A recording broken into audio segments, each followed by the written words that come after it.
मित्रांनो, बंड्या बॉईज तर्फे आयोजित पहिलं वार्षिक स्नेहमिलन या कार्यक्रमामध्ये बंड्या बॉईज चे फाउंडर मेंबर आणि एक उत्कृष्ट असे गोलंदाज विजू मोरे आपल्यासोबत आहेत. विजू, सर्वप्रथम अर्थात चष्मा आला आहे आणि वय वाढत चाललं आहे, परंतु जर क्रिकेटचं बटन मी रिवाइंड केलं तर ॲज अ फाउंडर मेंबर आज जेव्हा तू मागचे दिवस बघतो तेव्हा तुला काय वाटतंय? हरीश साहेब, सर्वप्रथम धन्यवाद तुमचे. 1985 पासून काल आपलं जसं डिस्कशन झाल्याप्रमाणे 1985 पासून फाउंडेशन झालं. चुवा 11 1989 पासून बंड्या 11 चालू झाली. बंड्या 11मध्ये प्रथमतः भरत वाघेला, मंदार गरुडे, बाबा, प्रशांत तांडेल, हवा अशी आमची एकदम सुंदर साईड होती. पण मी 3 नंबरमध्ये राहायचो, 3 नंबरमध्ये खेळायचो आणि त्यावेळेला त्यांच्या अगेन्स्टमध्ये बंड्या बॉईजच्या अगेन्स्टमध्ये खेळायचो मी. तर असं झालेलं की मी एकटाच रडवायचो त्यांना, बॅटिंग करताना बॉलिंग करताना एकटाच रडवायचो. ते बघून बंड्या बॉईजनी मला एकदा चिंपोलीच्या मैदानावरती अपॉर्च्युनिटी दिली की तू आमच्यातनं खेळ तिथे मॅच. आणि मला ॲक्च्युली त्या गजा सावंतने साई सिद्धी 11मधनं खेळायला बोलवलेलं, पण मला ते आले नाहीत म्हणून मी बंड्या 11मधनं खेळलो. नंतर सेकंड राऊंडला साई सिद्धी 11वाले आले आणि मी त्यांच्या अगेन्स्टमध्ये बॅटिंग केली, जबरदस्त बॅटिंग केली आणि 1 साइडेड. आणि त्यानंतर माझा प्रवास बंड्या 11 बरोबर कंटिन्यू चालू झाला. बंड्या 11मध्ये बेसिकली बघायला गेलं तर आमचे ओपनर स्टार्स होतेच 2. मंदार गरुडे होता, भरत वाघेला जे रन मशीन्स होते त्यावेळेचे.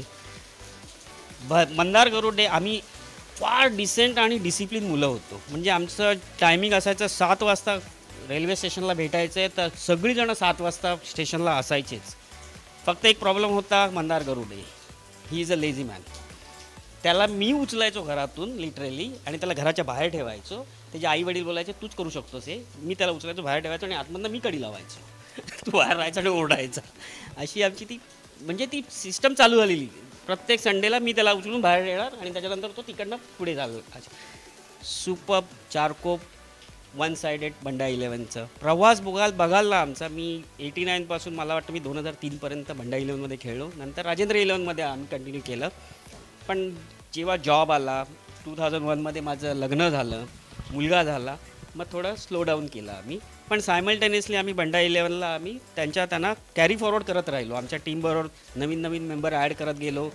त्यांना सांगितलं तुमची वाटचाल आता कंटिन्यू करायची. बंड्या 11 जो आमचा मित्र होता, माझा एकदम खास मित्र होता प्रशांत, जो बंड्या होता तो, त्या कारण आम्ही वर्गमित्र होतो. एक इन्सिडन्स म्हणजे वाईट, बंड्याच्या नावाने आम्ही टीम चालू केली.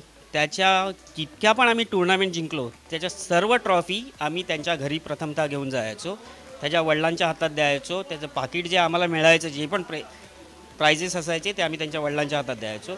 आमची दैनंदिनी प्रत्येक संडेला आम्ही तिथे जायचो, चहा बिस्किट घ्यायचो आणि घरी जायचो. दॅट वॉज ते आमचं. असं नव्हतं की आम्ही पैशासाठी खेळतो, असा प्रकारच नव्हता. जी ट्रॉफी मिळेल ती आम्ही तिथे नेऊन त्यांच्या घरी द्यायचो. बंड्यामध्ये मास्टर्स जे होते मंदार गरुडे, त्याचा पण त्याच बंड्या 11मध्येच एक नवीन त्याला प्रवास मिळाला 1998मध्ये.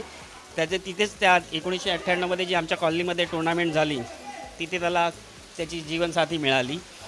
भरतची जीवनसाथी आपल्याला माहीतच असेल, गुड खो खो प्लेयर होती गोखले कॉलेजमध्ये.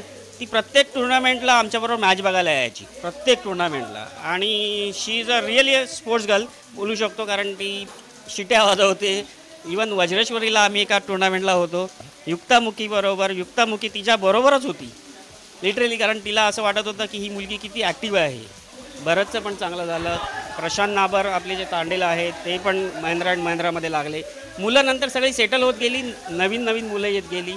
हा वारसा आम्ही कंटिन्यू चालू ठेवला आणि याची इच्छा आहे जे स्नेहसंमेलन आज जे आम्ही केलं आहे हे आपण हे कंटिन्यूच करायचं आम्हाला.